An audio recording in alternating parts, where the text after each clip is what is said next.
Welcome back ناظرین. آج کی اس خصوصی رمضان سے ٹرانسمیشن میں ہم والدین کی عظمت اور اولاد کے فرائض کے حوالے سے بات کرنے کی کوشش کر رہے ہیں. ناظرین، میں اپنے پروگرام جو کہ لاہور پوچھتا ہے کے نام سے آپ اسی لاہور رنگ کی سکرین پر دیکھتے ہیں، ہم نے مختلف پروگرامز کیے. ہم نے پوری قوم کے سامنے ہزارہا ان والدین کو لا کر رکھا جو انفارچونیٹلی متقاضی تو کسی اور سلوک کے تھے، لیکن آج یا تو وہ فاؤنٹین ہاؤس میں پڑے ہیں یا معمولی ذہنی مسائل کی وجہ سے وہ مینٹل ہاسپٹل میں لے کر گئے اور اس کے بعد سالہ سال سے کوئی اولاد ان کا پیچھا کرنے کے لیے نہیں آئی، ان کا حال پوچھنے کے لیے نہیں آئے، اور ان کی ہر عید، ہر شبرات، ہر معاملات، ہر خوشی، ہر غم، ہر بیماری، ہر صحت کے ایام ایک ہی انداز میں گزرتے ہیں کہ دروازے پر نظر ہوتی ہے اور انتظار کس کا ہوتا ہے؟ شاید آج میرے بیٹوں میں سے کوئی ایک بیٹا میرا حال دریافت کرنے کے لیے آئے گا، لیکن ایسا قطعی نہیں ہوتا. بدقسمتی ہے. ہم اپنے پینل سے اس پر بھی سمجھنے کی کوشش کریں گے کہ شرع میں اس قسم کی اولاد کے لیے کیا وعید ہے. لیکن اس سے پہلے میں عمران نقوی صاحب نے ہمیں جوائن کیا، میں ان سے ریکویسٹ کروں گا کہ والدین کی شان میں، خصوصی طور پر ماں کی شان میں کچھ بات ضرور کریں. سب سے پہلے میں شکریہ ادا کرتا ہوں آپ کا. ظاہر ہے کہ میں نعت رسول مقبول پیش کرنے کے لیے آیا تھا، لیکن یقین مانیے آپ نے مجھے وہ وقت یاد دلا دیا 2015 میں، جب میں یہ کلام جو بار بار پڑھا کرتا تھا اور آخر 5 دن کے بعد میری والدہ اس دنیا سے چلی گئی، اور میں وہ کلام جو کہ موت کی آغوش میں جب تھک کے سو جاتی ہے ماں، تب کہیں جا کر رضا تھوڑا سکون پاتی ہے ماں. فکر میں بچوں کی کچھ اس طرح گل جاتی ہے ماں. نوجوان ہوتے ہوئے بوڑھی نظر آتی ہے ماں. موت کی آغوش میں جب تھک کے سو جاتی ہے ماں، بہن بچوں کو کھلاتی ہے سکون و چین سے. بعد میں جو کچھ بچے وہ شوق سے کھاتی ہے ماں. ایک ہی حسرت کو اپنے عزم و استقلال سے، آنسوؤں سے غسل دے کر خود ہی دفناتی ہے ماں. پیار کہتے ہیں کسے اور مامتا کیا چیز ہے؟ پیار کہتے ہیں کسے اور مامتا کیا چیز ہے؟ کوئی ان بچوں سے پوچھے جن کی مر جاتی ہے ماں. موت کی آغوش میں جب تھک کے سو جاتی ہے ماں.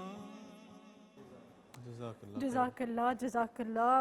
ماں کی جو عظمت ہے، ماں کی جو شان ہے، وہ جتنی بیان کی جائے اتنی کم ہے. شاید یہ وقت تھم جائے، الفاظ کا ذخیرہ ختم ہو جائے، لیکن ماں کی جو عظمت ہے اس کو ہم بیان نہ کر پائیں.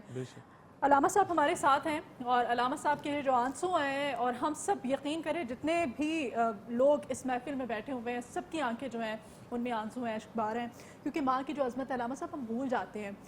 کیا دین اسلام کی کیا احکامات ہیں کہ اگر ہم ماں باپ کے ساتھ، ماں کے ساتھ ہم کلام ہوتے ہیں، کوئی بات کرتے ہیں، تو کیا کہا گیا ہے کہ ہمیں کس طرح سے ان کو دیکھنا چاہیے، کس طرح سے مخاطب کرنا چاہیے، ہماری نظریں جو ہیں وہ کہاں پر ہونی چاہیے؟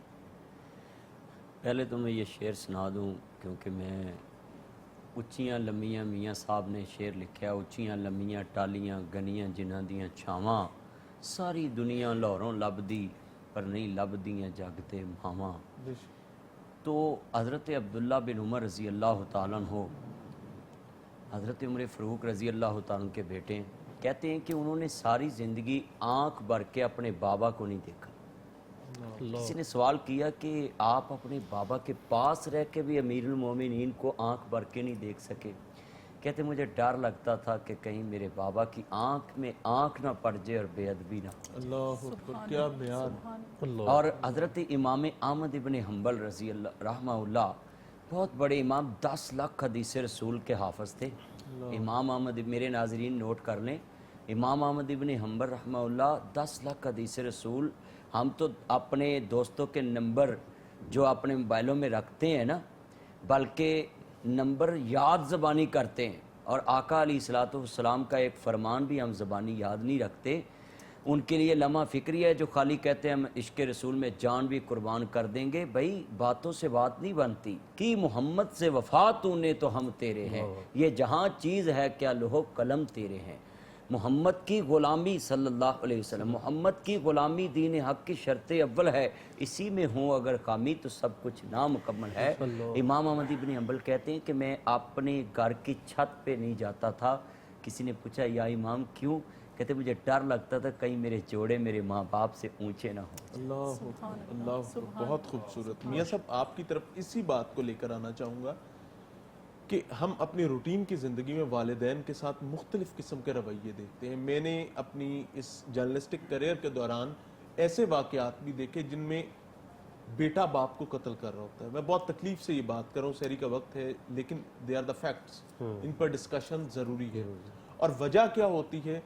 معمولی تنازعات، بھائیوں کے آپس کے مسائل، میاں بیوی کے آپس کے مسائل، باپ کے ساتھ کوئی رنجش، کوئی ناراضگی، کوئی ایسی صورتحال پاسبل بھی ہے شرع کی نظر میں جس میں کوئی اولاد اس نہج تک کا کوئی ڈیسیژن لے، کوئی ایسی پاسبلٹی، سب سے بڑی پاسبلٹی شرک کی ہے، اس میں تو نہیں ہے۔ تو پھر وہ کون سی پاسبلٹی ہوتی ہے جو اولاد کو یہاں تک لے جاتی ہے؟ میں یہ کہنا چاہوں گا کہ اس میں یہ ہے کہ ہم اپنی اولادوں کو سیرت طیبہ کا درس نہیں دیتے۔ نبی رحمت صلی اللہ علیہ وسلم کی اگر سیرت پڑھائی جائے، آپ صلی اللہ علیہ وسلم کا واضح ارشاد ہے، ام المومنین عائشہ صدیقہ رضی اللہ تعالیٰ عنہ روایت بیان کرتی ہیں کہ ایک شخص آ رہا تھا، نبی رحمت صلی اللہ علیہ وسلم نے اسے مخاطب کر کے کہا کہ تیرے پیچھے کون ہے؟ اس نے عرض کی کہ حضور میرا باپ ہے، اور میں خبردار باپ سے آگے نہیں چلنا۔ ہم یہ لوگ بچوں کو یہ چیزیں بتاتے نہیں ہیں۔ میں تھوڑا سا نا اس میں کوٹ کرنا چاہوں گا مدیحہ، میرے والد اللہ غریق رحمت کرے، اللہ کے پاس چلے گئے، اللہ ان کے درجات بلند فرمائے۔ میں ایمانداری سے یہ بات بتاؤں کہ والد صاحب ہمیشہ سے اس چیز کو معمول بناتے تھے کہ کیا چیزیں میرے کرنے کی ہیں یا میرے بھائی کے کرنے کی ہیں اور کیا نہیں ہیں، یعنی والدین کے حوالے سے ڈسپلن جو ہے کہ کیا کیا۔ والد صاحب آئے گھر، آتے ہی بچپن سے انہوں نے ایک روٹین بنائی ہوئی تھی کہ ان کے جوتے ہم نے اتارنے، مسجد گئے ہیں تو انہوں نے نماز پڑھ کے نکلنا ہے تو ان سے پہلے ان کے جوتے وہاں پر خود لا کر رکھنے ہیں۔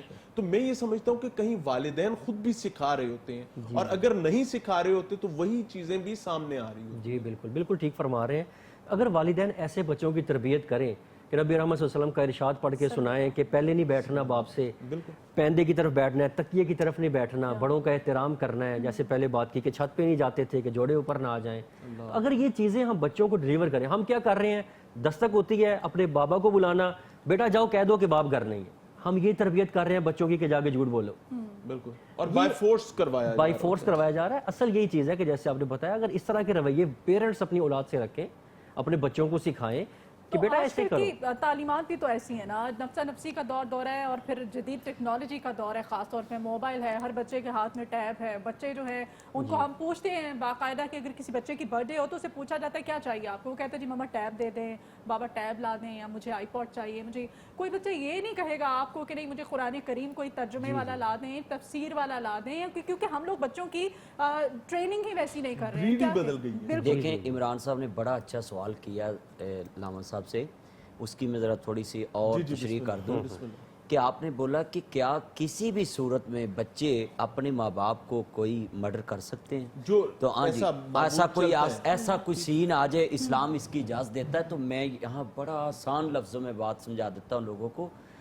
کہ حضرت ابراہیم علیہ السلام کے بابا جان نے جب کہا نا لا ارجمنک کا وہجرنی ملیہ، کہ میں تمہیں سنسار بھی کروں گا، پتھر بھی ماروں گا، گھر سے باہر بھی نکال دوں گا، تو بڑا پیارا ہمارے پاس یہ لفظ ہے کہ حضرت ابراہیم علیہ السلام نے آگے سے یہ نہیں کہا کہ میں آپ کو کچہری لے جاؤں گا، عدالت میں لے جاؤں گا، اپنا حصہ لوں گا، آپ کے یاروں میں جا کر آپ کو بدنام کروں گا یا میں برابر کا جواب دوں گا. کہا میرے بابا میں جہاں بھی رہوں گا میری طرف سے آپ کو ٹھنڈی ہوا آئے گی، میں دعا کروں گا آپ کے لیے.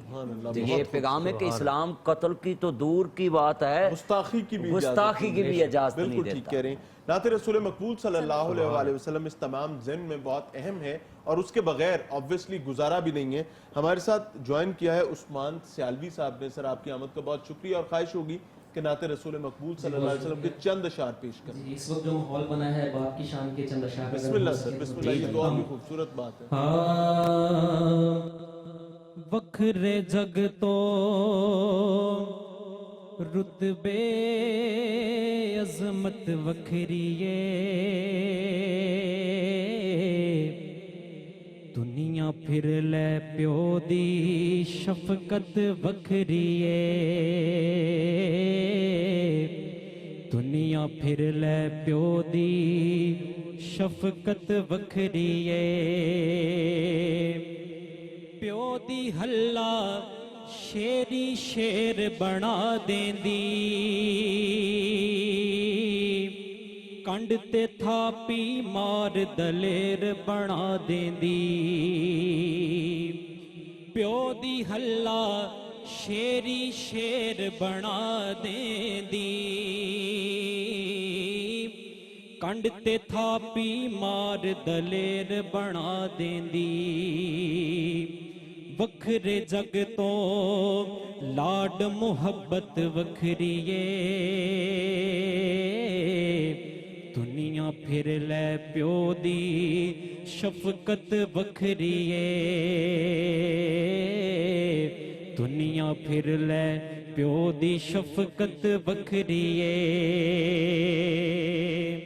تے جگ تے کیڑا ہور نمونہ الفت دا، کہندے لوگ سیانے بوہا جنت دا، تے جگ تے کیڑا ہور نمونہ الفت دا، کہندے لوگ سیانے بوہا جنت دا، رتبے رب ودھائے عزت وکھریے، دنیا پھر لے پیو دی شفقت وکھریے، دنیا پھر لے پیو دی شفقت وکھریے، تے انگلی پھڑ کے ٹرن دوبارہ ملنا نہیں، پیو دے ورگا ساکھ پیارا ملنا نہیں، انگلی پھڑ کے ٹرن دوبارہ ملنا نہیں، پیو دے ورگا ساکھ پیارا ملنا نہیں، پیو دی ہستی رب دی نعمت وکھریے، دنیا پھر لے پیو دی شفقت وکھریے، دنیا پھر لے پیو دی شفقت وکھریے، وکھرے جگ تو رتبے عظمت وکھریے، دنیا پھر لے پیو دی شفقت وکھریے. اگر ٹائم ہے تو ایک شعر میں پیش کرتا ہوں کہ ماما